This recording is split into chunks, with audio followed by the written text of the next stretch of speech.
Halo, Assalamualaikum warahmatullahi wabarakatuh. Perkenalkan, nama saya Imam Fajar, saya dari Universitas Diponegoro, jurusan Teknik Elektro, angkatan 2017. Pada video kali ini saya akan menjelaskan sedikit tentang etika profesi di bidang ketenaga listrikan. Video ini juga saya buat sebagai tugas untuk mata kuliah etika profesi. Yang pertama, tentang pengertian dari etika profesi. Jika diuraikan dari kata per kata, yang pertama itu ada etika. Etika adalah suatu nilai untuk menentukan suatu tindakan itu bersifat baik atau buruk, itu atau benar atau salah gitu.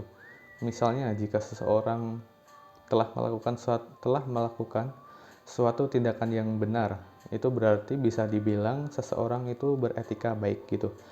Sebaliknya, jika seseorang telah melakukan suatu tindakan yang buruk atau keliru, berarti bisa dibilang seseorang itu beretika kurang baik gitu. Selanjutnya, kata profesi.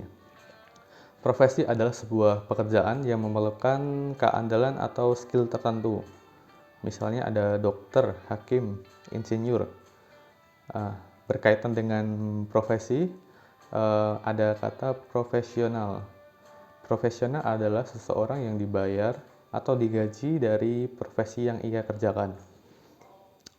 Dari pengertian di atas, bisa disimpulkan etika profesi adalah suatu norma atau aturan yang dianut atau mengikat seorang profesional sehingga ia bekerja dengan sesuai SOP atau sesuai standar, atau ia bekerja bersungguh-sungguh dan bertanggung jawab atas pekerjaan yang telah dikerjakannya. Tujuan dari adanya etika profesi itu adalah untuk meningkatkan kualitas hasil pekerjaan yang dikerjakan oleh seorang profesional, atau agar hasil pekerjaan yang dikerjakan oleh seseorang profesional itu memenuhi standar yang ada. Jadi dengan adanya etika profesi itu, agar seorang profesional itu tidak asal-asalan ketika bekerja gitu. Jadi kualitas hasil dari pekerjaannya itu baik atau memenuhi SOP atau standar yang ada. Di dunia ketenaga listrikan, contoh pelanggaran etika profesi, ketika di jalan-jalan, itu biasa kita lihat ada jaringan listrik atau jaringan kabel dari PLN itu banyak yang dikelilingi oleh pohon-pohon gitu ya. Itu bisa dikatakan sebagai contoh yang kurang baik ya. Itu bisa dibilang pelanggaran etika profesi. Kenapa?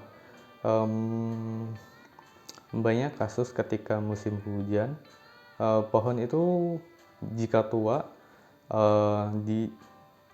ketika musim hujan banyak yang jatuh ya. Itu parahnya jika pohon itu jatuh di jaringan PLN. Nah, jika sampai menimpa jaringan PLN dan menyebabkan putus kabel gitu ya, itu bisa menyebabkan banyak rumah yang terputus dari jaringan listrik gitu ya. Jadi kan ada banyak pihak yang dirugikan. Itu dari dalam atau contoh dari skala kecil. Dalam skala besar, bisa kita ingat pada awal tahun 2019 yang lalu itu ada kasus blackout atau pemadaman massal di Jawa bagian barat. Nah, itu juga penyebabnya mirip dengan yang sebelumnya, yaitu di daerah Jawa Tengah, Ungaran kalau tidak salah, itu ada sebuah pohon yang menjulang tinggi, itu yang melebihi dari batas normal, atau yang biasanya itu kalau tidak salah batas area di sekitar jaringan transmisi itu 6-10 meter. Nah, dari jika mendekati batasan itu, maka itu bisa menyebabkan sesuatu hal yang tidak diinginkan. Nah, pada saat itu dari pohon yang tinggi itu mendekati jaringan transmisi, itu menyebabkan suatu hubung singkat atau short circuit, di mana yang mengakibatkan akhirnya banyak wilayah, terutama bagian Jawa bagian barat itu mengalami blackout. Nah, itu adalah salah satu contoh dari kurangnya pengawasan terhadap jaringan transmisi.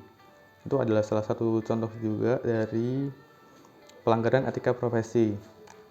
Itu adalah, nah itu jadi pihak yang berwenang atau bisa dibilang PLN mungkin ya, itu seharusnya lebih mengawasi tentang jaringan transmisi gitu ya, diawasi, di maintenance agar jarak bebas di sekitar jaringan transmisi itu tetap di batasan yang standar gitu ya. Itu adalah salah satu contoh dari kasus pelanggaran etika profesi di bidang ketenaga listrikan. Dari pengalaman saya tentang etika profesi itu ada di waktu saya kerja praktik itu, ketika turun tangga itu, saat itu saya dan teman saya itu turun tangga tetapi tidak memegang pegangan ya gitu. Padahal kan ada sign atau tanda jika naik turun tangga itu harus memegang tanda itu ya, atau harus memegang pegangan di samping tangga itu ya. Nah, itu waktu pulang saya ditegur oleh satpam, lain kali harus memegang pengaman atau pegangan di tangga itu. Itu adalah salah satu contoh penerapan K3, yaitu untuk menghindari adanya kecelakaan.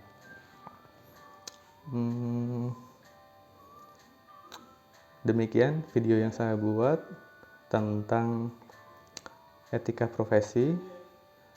Semoga bermanfaat untuk penonton dan saya sendiri. Demikian, terima kasih. Wassalamualaikum warahmatullahi wabarakatuh.